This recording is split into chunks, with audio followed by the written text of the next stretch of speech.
여러분 기억하실 겁니다. 2011년 고려대학교 의과대학 학생들이 같은 학년 여학생을 성추행했던 사건이 있었죠. 그 가해자 중 한 명이 지금 성균관대학교 의과대학에 입학을 했다고 합니다.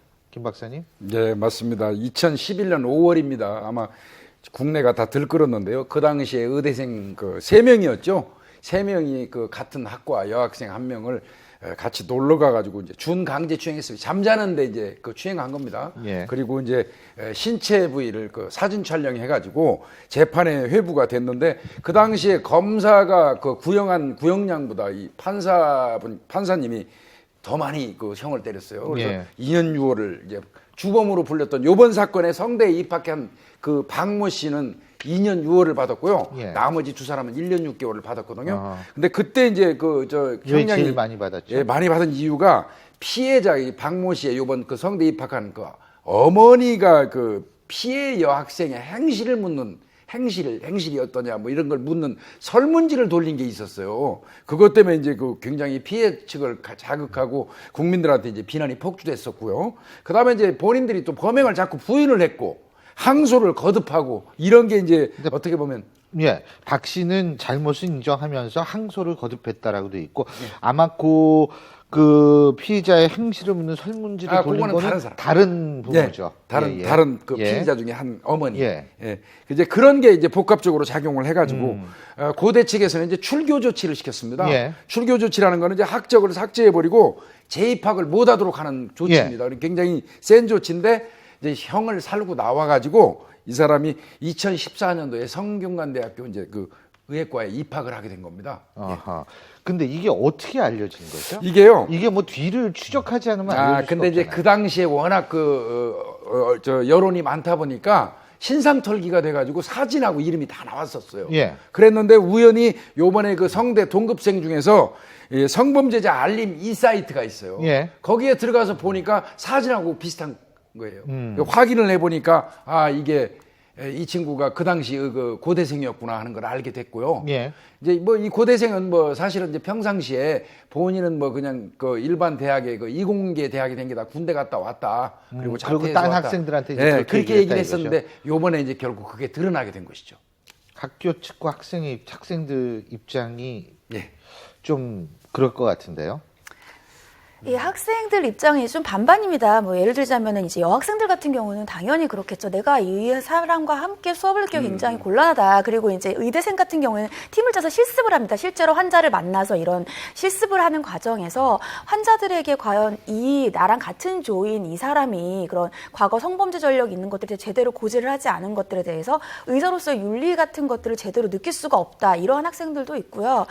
또 다른 입장에서는 이미 예전에 한번 이제 실형을 받았거든요. 그래서 다 죄값을 치르고 오지 않았느냐 여기에 대해서 또 다시 묻는 것이 뭐 과연 맞는 것이냐 이러한 학생들의 이제 반반의 입장이 있고요. 학교 측에서는 이것이 정시로 들어왔는데 사실은 전과 같은 경우를 우리가 조회할 수 있는 그런 법에 있는 딱 그런 것들은 아닙니다. 학교를 들어갈 때 전과를 조회할 수는 없거든요. 그렇기 때문에 제대로 된 그런 절차를 통해서 들어왔다. 그래서 제대로 된 절차를 통해서 들어왔고 지금 그렇게 예를 들면 출교라든지 아니면 징계를 할 수 있는 별다른 그런 사유가 없기 때문에 지금 현재로 다니고 있는 데는 문제가 없다. 이러한 입장입니다. 그러니까 지금 현재 법 체계 내에서는요.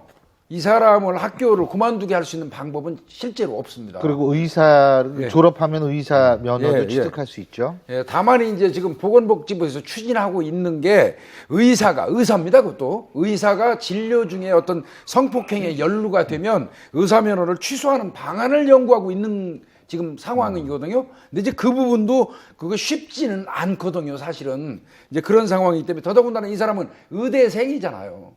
그래서 이제 좀 어려운 건 지경에 있는데 다만 이제 아쉬운 부분은요. 의사가 된다는 얘기는 바꿔서 얘기하면 마취를 하거나 신체 접촉이 많은 직업 아니겠습니까?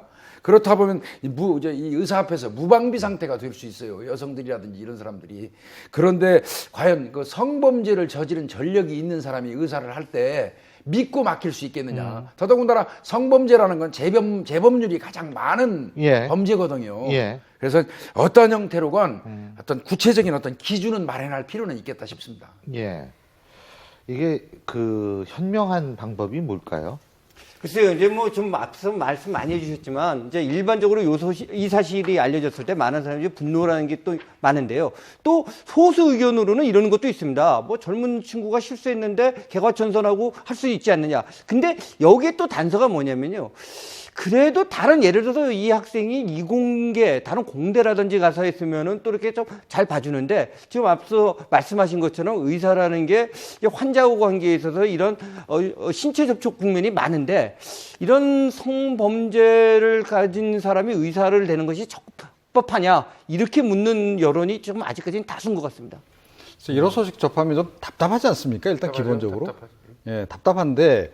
그러니까 저 사실은 뭐 그렇다고 해서 기회를 봉쇄하는 거는 그렇죠. 사회적으로 이게 말이 안 되는 젊은 거죠. 사람들도 그래서 이제 미래가 있어야 되니까. 기회를 주는 것은 맞으나 본인 스스로 아마 좀 판단을 좀 잘 내려야 되지 않을까 싶어요. 그러니까 본인이 과연 의사로서 기본적인 자질이 있는가 하는 그 부분하고 그리고 본인이 예를 들어 과거에 그런 잘못된 것을 다시 그 재발할 그런 재발하지 않을 자신이 확실히 있다면 모르겠지만 그렇지 않다 그러면 사실은 재발 가능성이 굉장히 높은 것이고 언젠가는 사고가 터질 가능성이 통제 방안을 있다고 봐야 만들어야 되는 됩니다. 거겠어요? 통제 방안은 만드는데 좀 구체적인 기준을 좀 죄질이라든지 그다음에 횟수, 그다음에 이제 어떤 대상, 더더군다나 이제 아동 청소년 대상 같으면 상당히 심각하잖아요. 재범률도 압도적으로 많습니다. 그런 건 그런 거를 이제 구체적 기준을 만들어 가지고 어떤 윤리적인 제재를 가하는 건 필요할 것 같습니다. 그러니까 학교 차원에서도 그러니까 아마 학생들 중에 사실은 비단 이 범죄 아니더라도 다른 유형의 범죄에 연루된 학생들 또 범죄 전력이 있는 학생들이 있을 수 있지 않을까 이런 생각이 되거든요.